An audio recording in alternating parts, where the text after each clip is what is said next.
बहुत सारे लोग ये डंडे छुपा रहे हैं अपने, इनके हाथ में डंडा था, दिखा डंडा दिखा रहा है। ये देख ना, ये रॉड, ये देख ना, देख ये देख रॉड, ये डंडा, ये डंडा रखा इनके हाथ में था। रखो इनकी तस्वीरें है ना, पहले से था ना? डॉक्यूमेंट करें सारी चीज। अरे कोई बात ये हाँ, आप नहीं कुल होंगे मिला तो के कोई हमें ये तकलीफ नहीं होगी। हाँ, हमें होंगे ये तो पता है तकलीफ कि आप लोग प्रोटेस्ट वाले तो नहीं हो कम से कम। ये है असलियत। कल आप आपको बता देंगे। हाँ, ये देखो निकल रहे, कहाँ छोड़ रहा है लाठी है। बोलो बोलो, क्या बोल रहे हो? मीडिया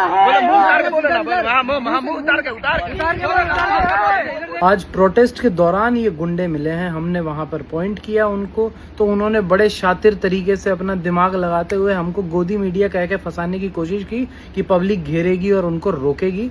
लेकिन क्या है कि जिनका कैरेक्टर बिल्कुल साफ होता है उनके पास कोई भटक भी नहीं सकता।